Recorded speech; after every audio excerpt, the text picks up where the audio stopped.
Friday Night Racing. On Off the Ball. And they're off. Brought to you by Go Racing.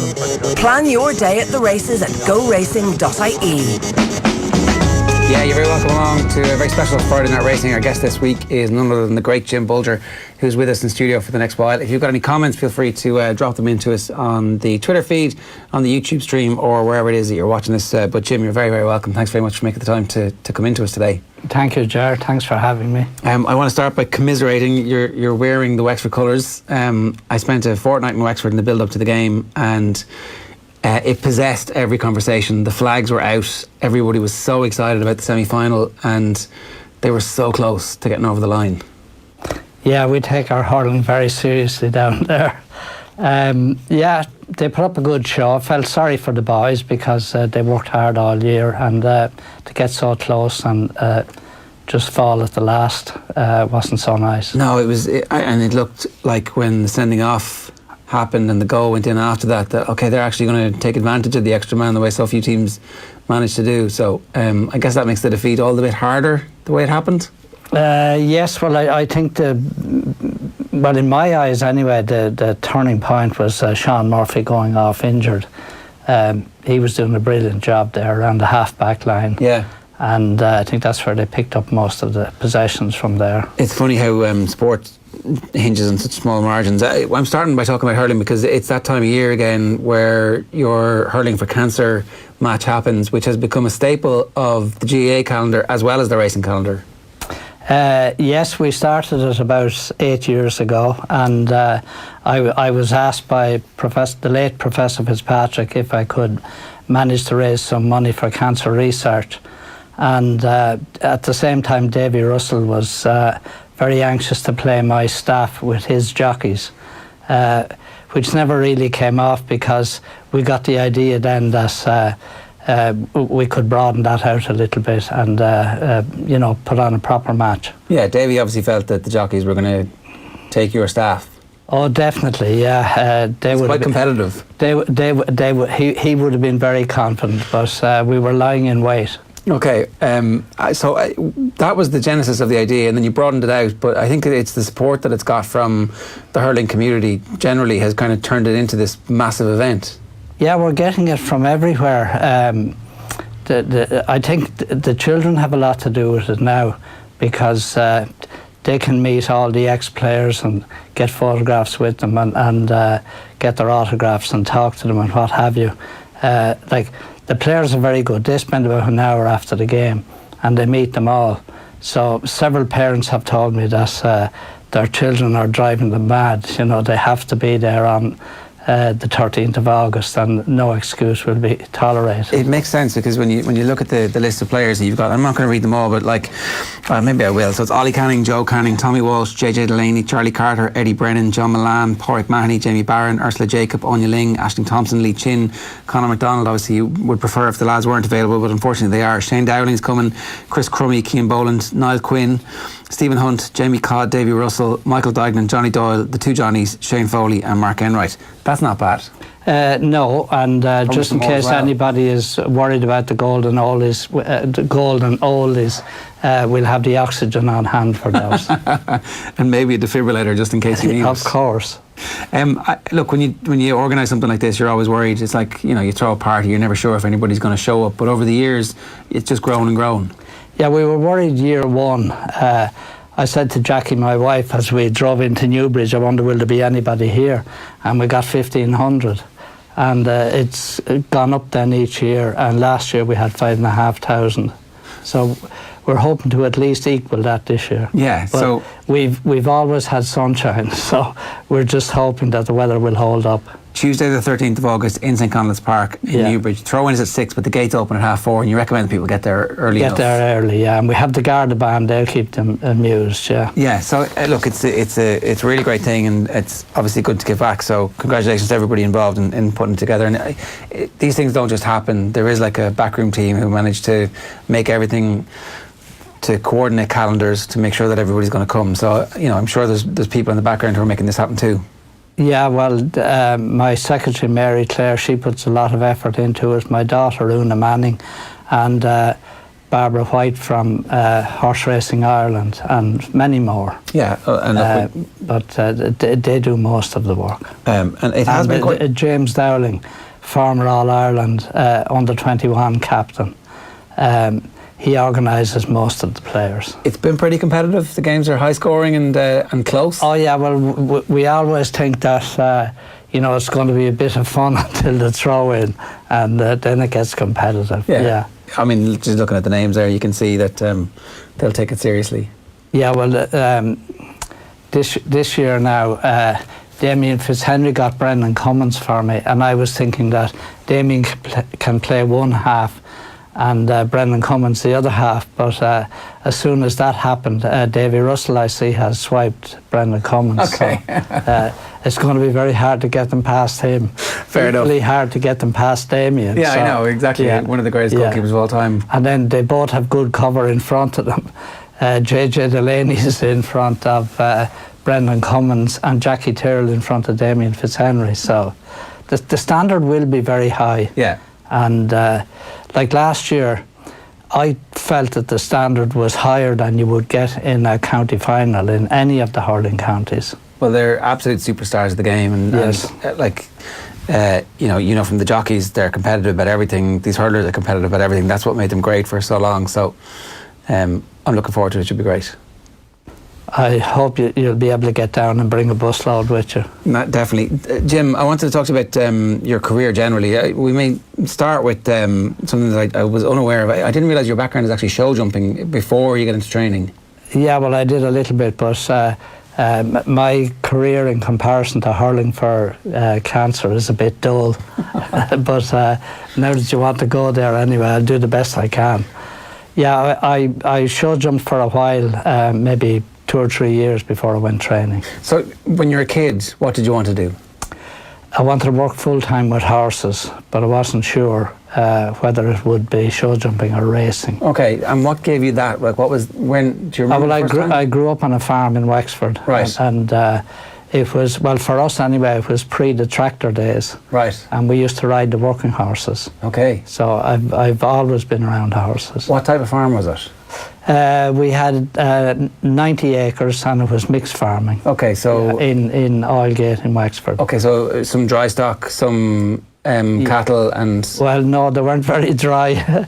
We all had to milk by hand. Right. So I suppose at that time we milked about 25 cows, and it grew from there then after the milking machine came in. Okay, so... In my time there wasn't any milking machine. It's not an obvious career for a kid growing up in Oilgate to decide that I want to become a trainer. How does that journey happen? When do you kind of start thinking? Well, as I said earlier, I always wanted to work full-time with horses, but I wasn't sure how I could make it stack up. Right.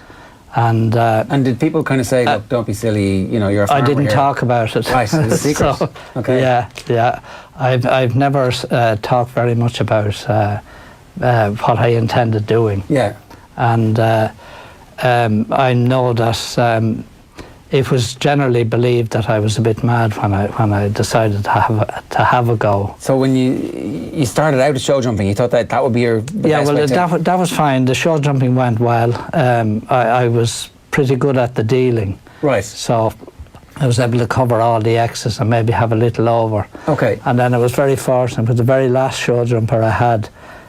He was quite good, and I got a good price for him. So that was my last one. Okay. And he bought some race horses for me then. Okay. With show jumpers, were you just buying and selling them? Were you actually buying? Were you competing as a show jumper? But I did. I competed badly. Yeah. Okay, right. Yeah. That must have been cool. Yeah, it was good fun. Yeah, especially any day that managed to have a win. Right. So there were some wins along the way. A few, yeah. Very modest. But at some point, you realised that this wasn't going to be a lifetime career. Well, I had already started off training when I had my last show jumper. Okay.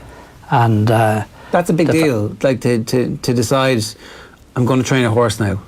Especially when you're not from a horsey family where, like, you just pick it up naturally, kind of by osmosis. You see it happening all the time. Yeah, well, show jumpers have to have a certain amount of fitness and they have to ride well. Yeah. And like that's the basis for the racehorse as well. So it was a question then of finding out if I could find out if they were any good or not. And I got lucky, I suppose. The first horse that I owned, I didn't have a licence at the time myself, so I gave it to the late Phil Canty on the Curragh, and he won with her on her second start. Right. And she got a fracture then sometime after that, and I nursed her through it, and then I started training myself the following year. Okay. And I would have had about 7 or 8 horses which we own ourselves. Okay, so that was the way you started. It wasn't from anybody else. I had one outside horse. Okay. So that was the reason I had to take out a licence. Otherwise I could have worked on what's known as a permit, where you can train your own horses. Okay. But the outside horse was quite good.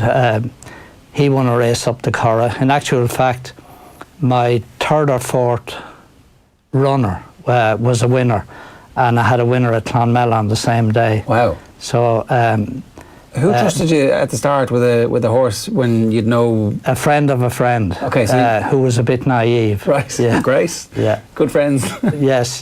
So that worked out very well, and his horse won, and we got him a good price for it. He was sold to California, right. And he did quite well out there. So obviously you've had the experience of winning with show jumping, but presumably that day when you've 2 winners as a trainer, like the drug is then fully in your system, and that's you hooked for life. You want to be a trainer. Well, I had wanted to be a trainer before that, but I had to make it stack up as well. Like I had 2 children at that stage and a wife to support. Yeah. And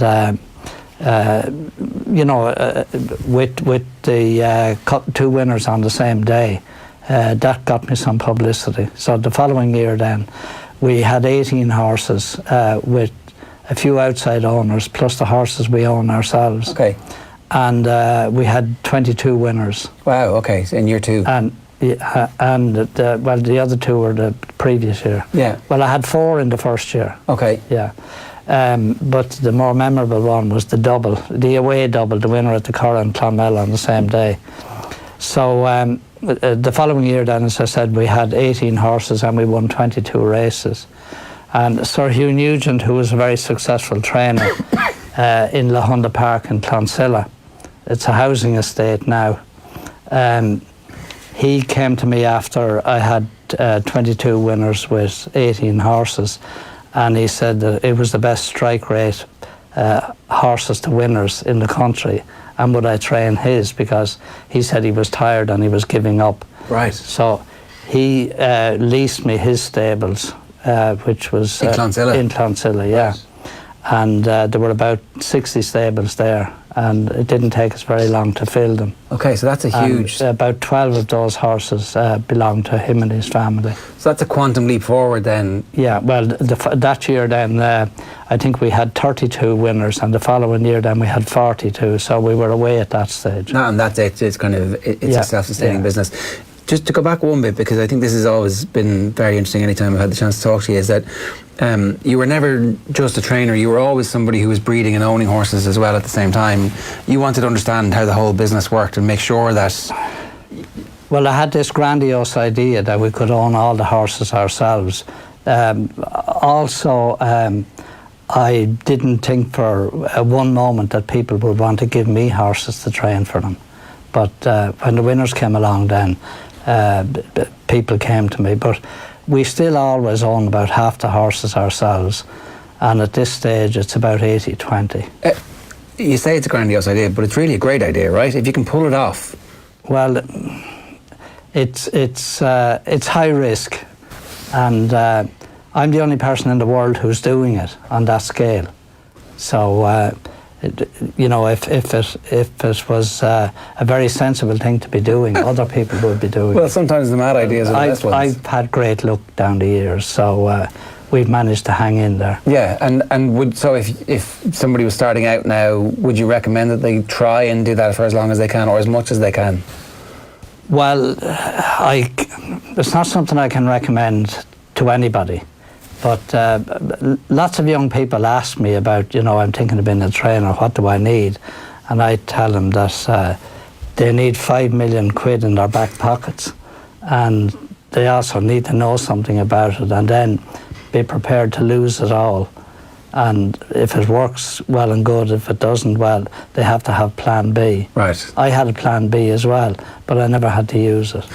You were an accountant, is that what plan B was? Yeah, but I wasn't going back inside four walls again. Okay, right. What was plan B? I was going to talk to a few builders. Right. Even though I'm not very big, I was able-bodied. Right, okay.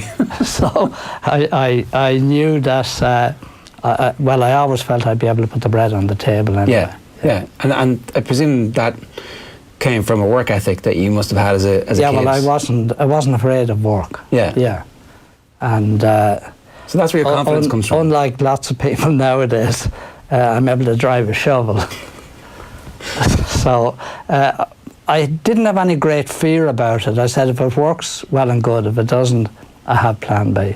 And so you must have known fairly soon, like, when you get the stables in Clonsilla, you know it's working. At that point, yeah. This is it now, you're in it. Yes, well, I knew I was up and running then. And I also knew at that time, and even if I didn't know, I was very friendly with Mick O'Toole from the outset, the late Mick O'Toole, who trained on the Curragh very successfully. And he assured me that nobody in this game ever goes broke. So I believed him, and that was quite the case for a long number of years. But sadly, in the last 10 years or so, I'm not saying anybody went broke, but some trainers had to give it up. Yeah, totally. There was during the bust, it was clear that some trainers were really struggling. So, it was definitely hard there for a long period of time. Hopefully, it's at a more sustainable level now. Yeah, well, it was the same in Britain. Quite a few trainers over there gave it up. Tim, again, we talk about this on the show a good bit. It's a sport, but it's a business. Yeah, it's a professional sport. I feel a bit guilty going to hurling matches because if I have any success, I get well paid for it. But the boys at hurling, they get hardship, but then they have the self-satisfaction from it. Because it's a professional sport, and because it is a business, that you need to be a great sports person, but you also need to be a really good businessman as well at the same time. Yeah, it's very important to manage the business properly. Yeah. And what do you consider your business? Is your business the whole thing? It's finding a good bloodline, understanding what that bloodline's traits are, and then nursing those horses to the point where you can place them in the right races. Like it's a confectionery of different things. Yeah, basically what I did in the early days, I went to the yearling sales and I bought fillies, and there was a little bit of downside to that. I was fairly successful with the fillies. Then he became known as a filly trainer, so nobody's going to give you colts. So anyway, I would go to the sales, buy fillies, and hope to win races with them, and I always made sure they'd have reasonable pedigrees, so I would then keep those for breeding unless I was offered a price that was outside my comfort zone for keeping them. And then that's how the breeding started then, and that was it took a while to build up, but it did build up properly. We've managed to breed a few European champion 2-year-olds. When you say it took a while, what, like 5 years, 10 years? Probably over 10, yeah. Right. Yeah. And you've no doubts along the way as that's happening that this process is a bit slower than I thought it was going to be, or, No, I never knew. I never felt that it would be very quick. Right. But in the meantime, I was having plenty of winners, so I was able to keep the show on the road anyway. These aren't the same skills, right? These are all different skills that most of the rest of the industry, you're a breeder, you're a trainer. Like, how do you get good at breeding? How do you get good at training at the same time? Well, any trainer would be fairly familiar with pedigrees, and he would have a very good idea of what was needed to win good races on the track, and you just take it from there. Then, obviously, when you have your fillies and they're subsequently retired, they become mares, and then you have to mate them wisely. I didn't always do that, but I got lucky some years back and hit on Galileo in the early days. Before Galileo went crazy? Before Galileo was Galileo. Right. Yeah. And that's your business model as well. I think you've talked before about buying fillies. You bought fillies because they were cheaper and you could afford more of them. Yes, and I bought Galileo fillies when they weren't very expensive. Right. But, nowadays, you couldn't expect to buy a Galileo filly now for much under $1 million, whereas that time I was able to buy them for less than 100,000. Did you know? I mean, obviously you didn't know, but like you picked them because you thought they were going to be successful. Did you have an idea that that's what Galileo and the progeny would end up becoming? Well, I saw Galileo as a racehorse, and I used to talk to Michael Kinane about him. And he was very, very sweet on him, both as a racehorse and as a prospective sire. Right. So I couldn't wait for him to go to stud. Okay. And when he did, then you were first in queue. I sent a lot of mares to him. Right, early on before. And he got off to a fairly slow start. I think he started off at about 50,000, and then when he didn't get going very quickly, that dropped to 37,500. And I helped myself to a good few of those. And right. I still have some of those now as brood mares. Okay, see, and you'd no doubt at that stage that... Well, you'd always have some doubt, but you'd be hoping that that the one that you would pick, that the percentage would be better than for the average. So these are the big calls that you must look back at now and go, got that right. That was good. Oh, I got lucky. Okay, well that's like, I don't know, because it's, you know, it's all that time and effort and energy put into. And it's the scouting of talking to Mick Kinane and then believing your own value. Isn't that it, really? Well, I used to know, at least we did a calculation one time of the number of hours it took from the time you mate your mare until the progeny appears on the track. I can't recall how many hours it was, but it was a massive number of hours and a lot of effort by a lot of people. And I've been blessed down the years with very good staff. Some of them now are with me longer than they would care to remember, but it's upwards of 30 years with some of them, you know. So it's a team effort to get... Oh, very much so, yeah. Even from sending the mare to be covered by Galileo to that horse winning races.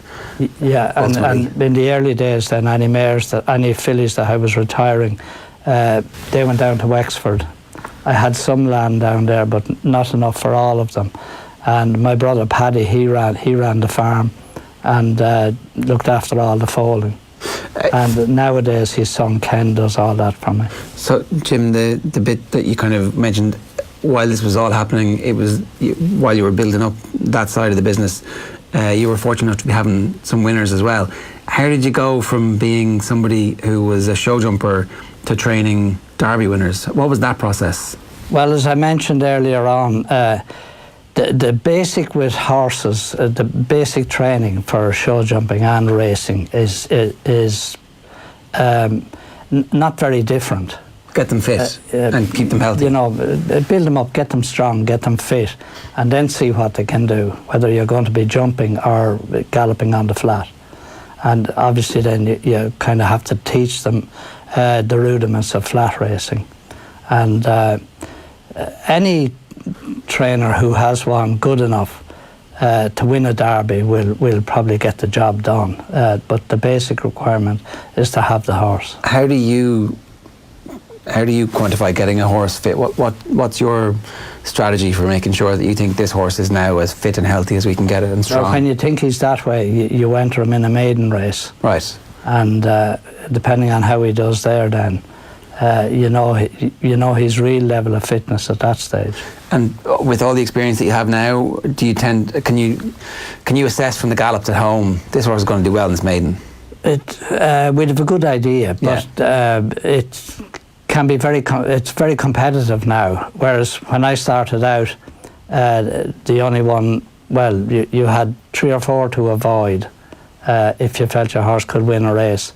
Vincent O'Brien, PJ Prendergast, Kevin Prendergast, Con Collins, Mick Connolly, and a few others that were... my competitor to this day, Dermot Wild, and if you could avoid them, or if they weren't running one for the first time, if they had given one a run and you could see that maybe it wasn't top class, then you could take them on. You were happy enough. Yeah. Yeah. So that's the other skill of this is it's great knowing how well your horses are running, but you actually have to know how everybody else is doing at the same time, so that you can place them in the right races. Well, the betting was never a big thing with me, so you know, if I felt that we had a really good 2-year-old, we weren't afraid to try it out. Okay. Go to the races and see what happens. Your own skill as a trainer, did you get better and better as time went on, or was it actually always just the fundamental philosophy of if this horse is well and fit, then off they go? Well, I could be obnoxious and say I was always good at it, but that wasn't the case. But I wouldn't think that I improved massively either. The one thing that no trainer knows at any stage with, say, a 2-year-old or a 3-year-old first time out, do I have this, is this fella 100%? And is he bomb-proof as far as taking in the occasion and kind of not messing his lines? Yeah. You can never be that cocky about that, you know. Lots of times horses let you down first time out, and you have to kind of rectify what they did wrong and go back again. And that could be anything from the occasion or an upset in the... Yeah, or maybe a bump at the start or whatever, you know, or maybe even though he's been jumping out of stalls pretty smartly at home, he could be a little bit tardy at the track. Yeah, yeah. And that's just stuff you have to... Yeah, and then you get some horses, they jump out and they want to do too much early on and they're not able to get home. Yeah. There was a race yesterday at Goodwood, and I thought that they went a bit strong in the early stages, so I read in the paper this morning that John Gosden was suggesting that he finished second, that maybe the boys went a bit fast, which I don't think there was any doubt about it. Right. But he was his polite, cautious way of saying it. He was very polite, yeah. Right, okay. Yeah. Like, who's going to tell Frankie Dettori and Ryan Moore that they went too fast, you know? Yeah. I mean, somebody has to, or do they? Everybody in racing makes mistakes. Right. Down the years, people of my vintage would have noticed that probably Lester Piggott made fewer mistakes than anybody else. And they're the ones that win the most races then. So that's the greatness, it's about being consistent. Yeah, it's a bit the same in the hurling and football. You get very consistent players. You know, you could bet your bottom dollar on them every time they go out that they'll give you a performance. Jim, I think I'm right in talking about the training ground that you have. There's a big hill there, is that right? Yes, yeah. Rises 150 feet from the bottom to the top. So the first time that I ever had a conversation with you about this, I've kind of been obsessed about hills in sport since, and you know, I see Sonia Sullivan talking about running up hills. Ronnie Delaney talked about on his way to school every day he'd run up a hill, and it came off the back of when you saw the hill, something clicked in your head and you went, that's what I want. Yeah, well, who was the great Australian runner around Ryan Delaney's time? Roger Bannister? I think it was Bannister, yeah. And he didn't do any slow training at all. He went to the dunes, and I don't know how many feet they rose up, but anyway, and of course you're going deep into the sand as well, and he couldn't wait to get to the point where he was feeling tired and then push himself on from there. But that wouldn't really work with racehorses, because you know you have to keep their minds fresh as well, and you can only give them what they can take. So when you saw this piece of land, was Roger Bannister in the back of your head going, this is as close as an approximation as I can get? No, obviously not, but I knew the minute I saw it that this could work, and the price was right. So and that's the farm in Carlow, is it? Well, it's County Kilkenny, but the postal address is Carlow. Okay, so they both claim we it. decided day one when we went there that we weren't going to write down Coolcullen via Carlow, County Kilkenny. So we left out the Kilkenny, but I think everybody knows I'm in County Kilkenny. Okay. And for a Wexford man, I'm very happy to be sleeping with the enemy. Okay. Fair enough. Okay, stay with us, Tim, because we've got loads more to talk to you about. Johnny Ward is with us now on the line from Galway. Johnny, how are you doing? How are you, Ger? How are things? Yeah, good. How's your day going today? Not bad. Racing doesn't start until after 5 o'clock, so got here around 2 o'clock. I think the crowd was slightly down yesterday, despite it being good weather. But the atmosphere is building up here. A little bit overcast, but it's lovely weather really, and everyone's been in great form for the week. And Jim's rival Dermot Weld just waiting for his first winner of the week, which would obviously complete the narrative somewhat. Yeah, no doubt. You've made your way from Kazakhstan to Galway. So which do you prefer, Johnny? It was actually Azerbaijan. Sorry. A big difference there. They both have to stand in the. No, they don't actually. They don't even both have to stand in it. But Azerbaijan is quite close to that. It's probably the most easternmost part of maybe the European football teams. Although Kazakhstan's actually part of the UEFA as well. So it's very interesting. A lot of oil wealth, fair bit of poverty as well. A lot of vanity projects from a sort of a dictatorial regime. And a team that's very, very good, and really hockey Dundalk on Wednesday night. Yeah, no, for sure. Friday Night Racing, a reminder, of course, brought to you by GoRacing.ie. If you're heading over to Galway at the weekend, or indeed if you're heading to any of the Irish race meetings, make sure you get on to GoRacing.ie to check out the card and all the details about the various racetracks around the country. The Tote Irish Injured Jockeys Charity Fund is at 6329, I think, is the latest figure we have for that one. This week we're looking at a race on Saturday. Is that right, Johnny? I think my nap's on Sunday. Sunday, sorry, you're right. Yeah, 2:15. Yes.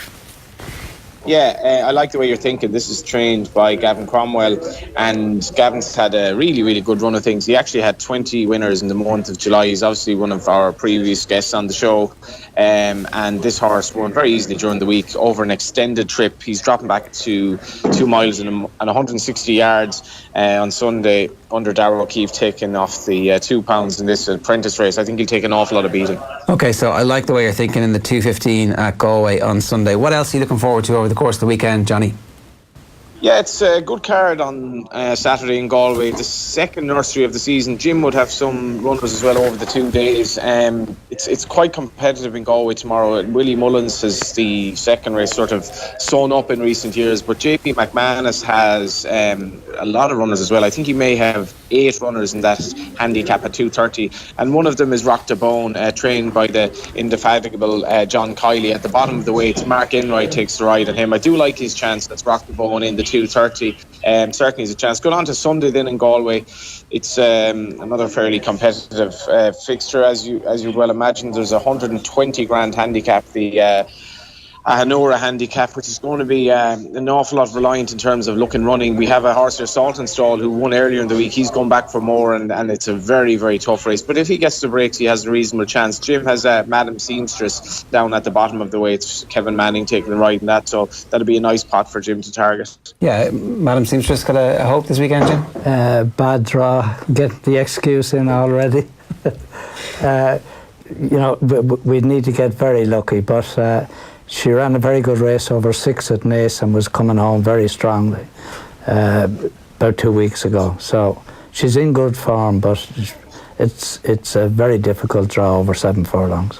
It matters. It seems to matter a lot in Galway. Over 7 it does. Yeah. The mile and 100 yards isn't too bad. It should be fine. You should be able to make up the difference. Yeah. And there's nothing you can do to ameliorate that? There's no... Well, she won't. She doesn't. She's not blessed with early toe. Okay. So she has to work herself into the race, and I think with 16 or 17 runners, it's going to be very difficult. Okay. But we're not conceding yet. Fair enough. Absolutely not. We were chatting off air about Galway. You've already had 1 runner and 1 winner this week. I think 2 runners and 1 winner. That's not a bad strike rate. It's okay, but I think I'll damage that now coming to the weekend. You were champion trainer 1 year at Galway, so it's obviously a festival you've had success at down the years? Yeah, once or twice I think, but I can't remember. It probably was late 80s or early 90s.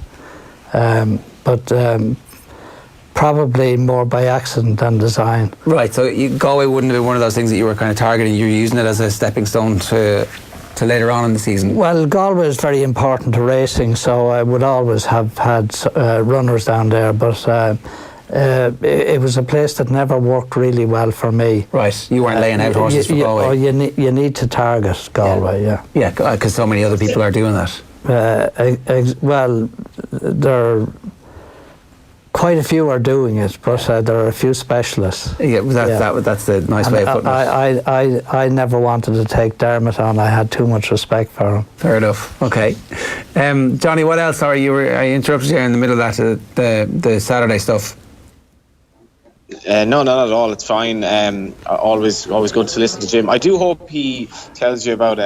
Given that we're talking about Azerbaijan and Kazakhstan, I do hope he talks to you about a former African political personality that he did a deal with earlier. Do you remember that, Jim? Colonel Gaddafi. Yeah, what was that? That was a horse called, his name escapes me now, but he was a novice show jumper who put on a couple of good shows, and then his people came looking for him. So that helped in the early days as well. And I think he went on to do quite well for him out there. But he didn't consult me much in the latter years of his life. You might have been able to save him. So just somebody knocks on the door and says, "I'm a representative from Colonel Gaddafi of Libya. I'd like to buy your horse." Well, it was an Irish agent who had the contact. Yeah. Right. Okay. Yeah. And you're like, "Yeah, no problems." Actually, they came in and there were 4 or 5 of them, mainly from the army, and I think they bought a half a dozen horses, and I was lucky enough that mine was one of them. Okay, you never headed up over to Libya to see if there was any more business that could be done? Well, down the years, sold him a stallion then later on. Right. Yeah. He was a reasonably good racehorse, and he bought him then as a stallion because he was a good looker, so he knew that he could cover the sport horses with him as well. Okay, all right. Johnny, what were you going to say there, sorry? I think when you live a life in racing, Colonel Gaddafi would be relatively benign, I think, in terms of some of the characters you come across anyway. Well, I'm not sure about that. I'm not sure. I mean, anyway. Well, he was okay at that stage, but I think he kind of went off the tracks after that. There you go. He was late. And paid the price. But I wouldn't be sure that they've improved things out there since he left. This is the thing, yeah. The reason I was actually talking initially was to mention the Stewards Cup tomorrow. Sir Maximilian is interested there. He's a 40-1 chance for Ian Williams in a very, very tough race. I don't know if you've had many runners in the gym down the years in the Stewards Cup. I don't think I've had any. I've had runners in the Morecambe, and we've been lucky and unlucky in the Nassau Stakes. We won that twice, and we were second in it twice. One of them would be a very memorable race. It was Ouija Board and Alexander Gold Run. That's right. And it was like the Bustino race at Ascot.